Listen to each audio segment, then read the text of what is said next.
उत्तर प्रदेश के मैनपुरी में दलित युवक से भागकर शादी करने की कीमत युवती को अपनी जान देकर चुकानी पड़ी। दिल्ली में काम कर रही अपनी बहन को उसके भाइयों ने फोन कर घर पर बुलाया और उसकी गोली मारकर हत्या कर दी। आरोपियों ने इसके बाद पिता की सहमति लेकर बहन की लाश को जमीन में गाड़ दिया। जानकारी के मुताबिक मैनपुरी के किशनी की रहने वाली 23 साल की युवती ने प्रतापगढ़ के रहने वाले 25 साल के युवक के साथ 8 साल की रिलेशनशिप के बाद 12 जून को शादी रचा ली थी। दोनों दिल्ली के त्रिलोकपुरी इलाके में रह रहे थे। शादी के कुछ दिन बाद युवती के भाइयों ने उससे फोन पर बातचीत शुरू कर दी थी। बीते 17 नवंबर को वे बहन को अपने साथ लेकर दिल्ली से घर चले आए थे। उसके बाद उस पर निचली जाति के अपने पति को छोड़ने को लेकर दबाव बनाया गया।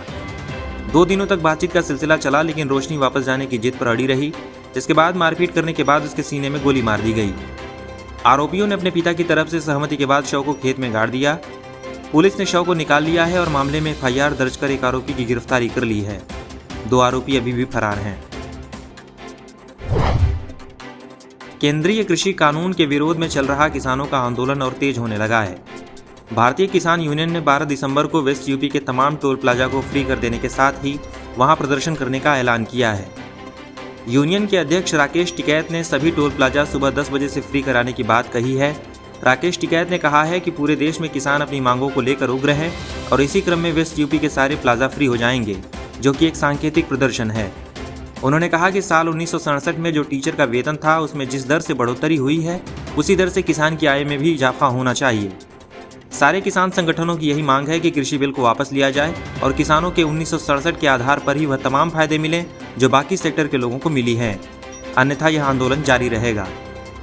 टोल प्लाजा पर किसानों के प्रदर्शन पर सिवाया टोल के मैनेजर प्रदीप चौधरी ने कहा कि कर्मचारियों के इस तरह के धरने से असुरक्षा का भाव रहता है।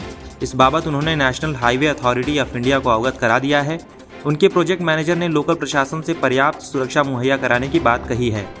उन्होंने बताया कि इस तरह के धरने प्रदर्शन से NHAI को एक दिन में करीब 22 लाख रुपए का नुकसान होता है। लखनऊ शिया वक्फ बोर्ड के पूर्व चेयरमैन वसीम रिजवी के खिलाफ चल रही CBI जांच की आंच समाजवादी पार्टी सरकार में वक्फ मंत्री रहे आजम खां तक भी पहुंच सकती है। बोर्ड में हुई कई गड़बड़ियों और अनियमितताओं के तार आजम खां के कार्यकाल से जुड़ रहे हैं। CBI को शुरुआती पड़ताल में जानकारियां मिली हैं कि शिया और सुन्नी वक्फ बोर्ड का आजम के मंत्री रहने के दौरान खूब दुरुपयोग हुआ है। CBI को एक जांच रिपोर्ट भी सौंपी गई है, जिसमें कहा गया है कि रिजवी के खिलाफ दर्ज मामलों में आजम खां के दबाव के चलते कोई कार्रवाई नहीं हुई। इसमें CBCID से जुड़े 6 मामले भी शामिल हैं। CBI शिया और सुन्नी वक्फ बोर्ड से जुड़े कई दस्तावेज और जांच रिपोर्टों की पड़ताल कर रही है। इसमें सुन्नी वक्फ बोर्ड की ओर से रामपुर में कई कीमती जमीनें आजम की जौहर यूनिवर्सिटी के लिए 1 रुपए सालाना की लीज पर देने का दस्तावेज भी शामिल हैं। प्रयागराज में इमामबाड़ा के स्थान पर कमर्शियल कॉम्प्लेक्स बनाने के मामले में CBI रिजवी के साथ तत्कालीन वक्फ मंत्री आजम खां की भूमिका की भी पड़ताल कर रही है। इस मामले में माफिया अतीक अहमद भी CBI के रेडार पर हैं।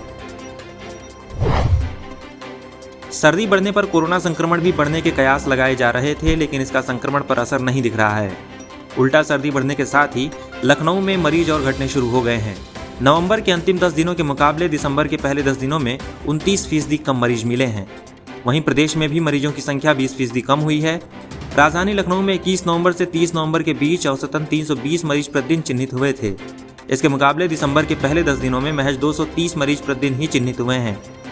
उत्तर प्रदेश में नवंबर के अंतिम 10 दिनों में औसतन 2240 मरीज चिन्हित हुए थे, जबकि दिसंबर में घटकर यह संख्या 1777 हो गई है। कुल मरीजों की बात करें तो लखनऊ में नवंबर में 10 दिनों में कुल 3198 मरीज चिन्हित हुए थे, जबकि दिसंबर में 10 दिसंबर तक 2300 मरीज ही चिन्हित किए गए हैं। उत्तर प्रदेश में यही संख्या 22406 से घटकर 17776 पर आ गई है। उत्तर प्रदेश के नोएडा के यमुना प्राधिकरण क्षेत्र में बनने वाली फिल्म सिटी का DPR बनाने के लिए प्रस्ताव देने वाली कंपनियों ने शुक्रवार को तकनीकी प्रस्तुतिकरण दिया।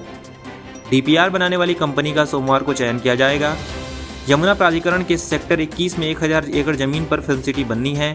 इसकी डिटेल प्रोजेक्ट रिपोर्ट यानी कि DPR बनवाने के लिए यमुना अथॉरिटी तैयारी कर रही है।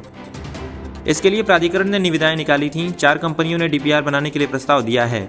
शुक्रवार को चारों कंपनियों ने अपना प्रेजेंटेशन दिया। इस दौरान प्राधिकरण के अधिकारियों ने भी कंपनियों से उनकी योजना के संबंध में सवाल पूछे। प्राधिकरण के CEO डॉक्टर अरुणवीर सिंह ने बताया कि टेंडर प्रक्रिया में शामिल कंपनियों ने अपना तकनीकी प्रस्तुतिकरण दिया। DPR बनाने वाली कंपनी की चयन प्रक्रिया अंतिम चरण में है। सोमवार को कंपनी का चयन हो जाएगा। इसके बाद अगले 2 से 3 महीने में DPR बनकर तैयार हो जाएगा। उन्होंने बताया कि डीपीआर बनाते समय विश्व भर की तमाम फिल्म सिटी का अध्ययन भी कराया जाएगा ताकि यहां पर आधुनिक फिल्म सिटी बनाई जा सके।